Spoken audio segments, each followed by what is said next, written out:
रोजाना दर्जनों बच्चे यतीम, पता नहीं कितनी अफराद बेघर, और ये सारा जलाओ गिराओ।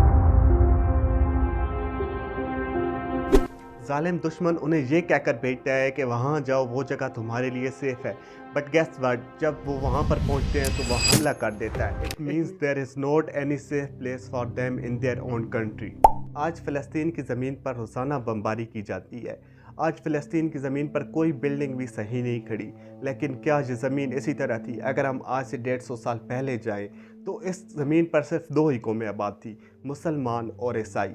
लेकिन जहाँ पर एक तीसरा भी था जो इन पर घात लगाए बैठा था।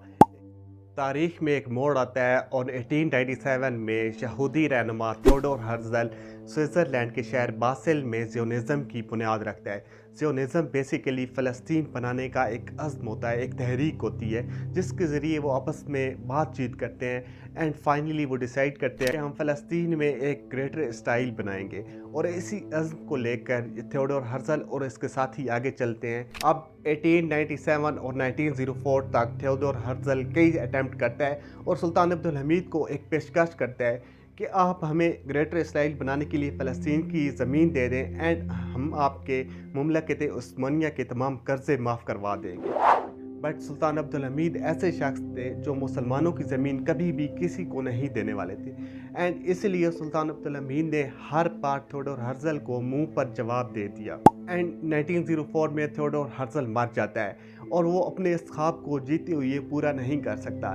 लेकिन अब मुमलकत उस्मानिया अपने आखिरी सांस ले रही है। फिर भी अभी फ़लस्तीन में अमन कायम है एंड फिर ज़माना आता है 1909 का, जब सुल्तान अब्दुल हमीद की डेथ होती है।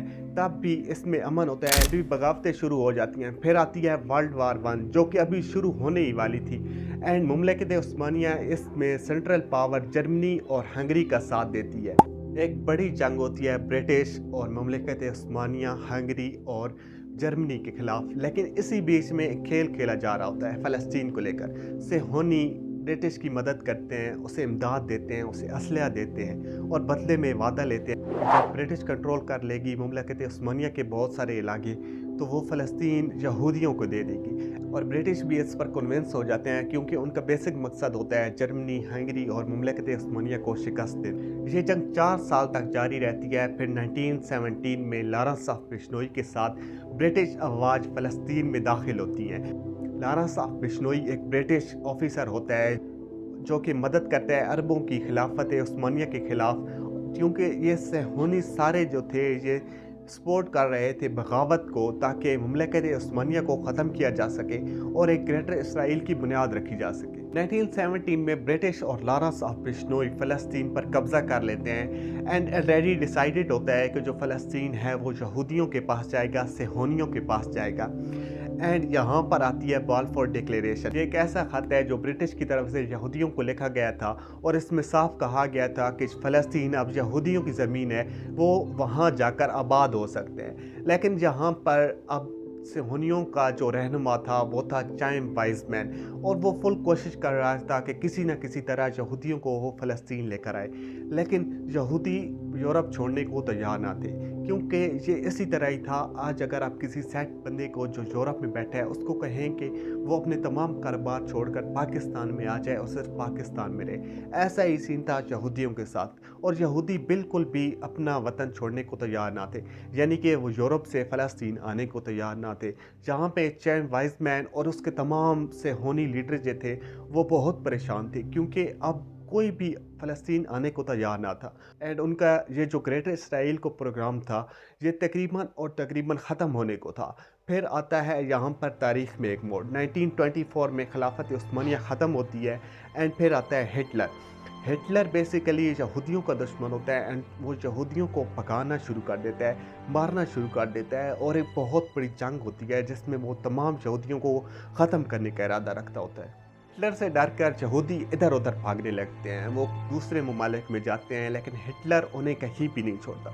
यहाँ पर चाइम वाइजमैन और उसके जो लीडर होते हैं वो कहते हैं कि क्यों ना हमें यहूदियों को दोबारा कहा जाए कि तुम फ़लस्तीन में आओ, फ़लस्तीन तुम्हारे लिए एक महफूज मकाम है।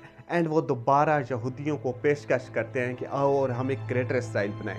और अब यहूदियों के पास कोई और चारा ही ना था, वो हिटलर से डर कर भाग रहे थे, तो उन्होंने फ़लस्तीन आने को ही रहमत समझा।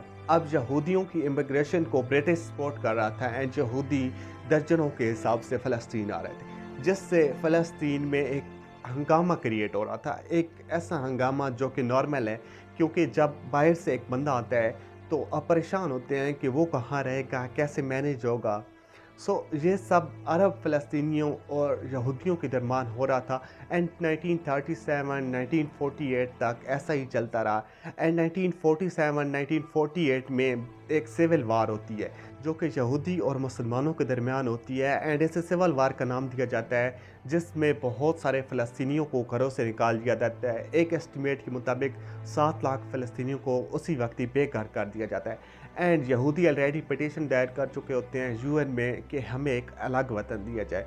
यहाँ पर यूएन एक फ़ैसला करता है कि आधा फ़लस्तीन जो है वो यहूदियों को दे देते हैं एंड आधा मुसलमानों को।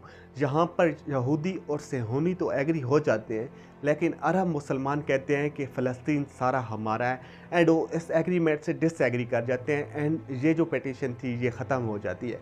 अगेन यहूदी पिटीशन दायर करते हैं कि हमें फुल इसराइल पर यानी फुल फ़लस्तीन पर कंट्रोल दिया जाए, हम एक इसराइल बनाएंगे। 1948 में 14 में ऑफिशियली फ़लस्तीन को एक स्टेट रिकॉग्नाइज किया जाता है यूएन में। 1947 और 1948 में सिविल वार और इसराइल के क़याम के बाद बहुत सारी इमिग्रेशंस हुई, जिनके नतीजे में लाखों फ़लस्तीनी बेघर हो गए और बहुत सारे मज़ालिम भी हुए और मुसलमानों और यहूदियों के ख़िलाफ़ कई झड़पें हुई। अब तक का खुलासा ये था कि 1928 से लेकर 1948 तक 7 लाख से ज़ायद फ़लस्तीनी बेघर हो चुके थे और ना जाने कितने ही कत्ल हो चुके थे, कितने ही शहीद हो चुके थे। अब एक नई रियासत क़याम पज़ीर हो चुकी थी जिसका नाम था इसराइल, लेकिन वहाँ पर मौजूद फ़लस्तीनी इससे बिल्कुल भी सेटिस्फाइड नहीं थे एंड वो दोबारा अगेन रिवोल्ट करना चाहते थे इसराइल के ख़िलाफ़। एंड 1948 से लेकर 2000 तक कई सारी झड़पें हुई। मिस्र, जॉर्डन, सीरिया ऐसे ममालिक इसराइल के ख़िलाफ़ खड़े हुए एंड बहुत सारी जंगें लड़ी, लेकिन आखिरकार इसराइल आज भी खड़ा है एंड आज भी वो जुल्म कर रहा है फ़लस्तीन के उन मज़लूमों पर। कई जनरेशन्स इसी में पैदा हुई और कई जनरेशन इसी में वफ़ात पा गई। कई बच्चे इन मज़ालिम का सामना करते हुए शहीद हो गए और कई बच्चे आज भी सर्वाइव कर रहे हैं। उनकी हिम्मत को सलाम है कि इतने मज़ालिम को सह कर भी आज वो फ़लस्तीन की ज़मीन को अपनी ज़मीन कहकर वहाँ पर रहते हैं। लेकिन इस सब का सबब क्या है? आखिर यहूदियों ने ऐसा क्यों किया? आखिर सेहोनियों ने ग्रेटर इसराइल क्यों चाहा? बेसिकली यहूदी चाहते हैं कि वो अलेक्सा मस्जिद की जगह एक हैकल बनाएं। हैकल एक ऐसी जगह थी जिसमें यहूदी इबादत करते थे। हज़रत दाऊद अलैहिस्सलाम की जो ख्वाहिश थी कि उनकी कौम के पास एक अलग इबादतगाह हो जिसमें वो अल्लाह ताला की इबादत करें एंड हज़रत सुलेमान अलैहिस्सलाम ने इसको पूरा किया था और हैकल बनाया था इस बनी इसराइल कौम के लिए। लेकिन फिर बनी इसराइल को निकाल दिया गया। ये एक अलग टॉपिक है जिस पर एक अलग वीडियो बनाई जा सकती है।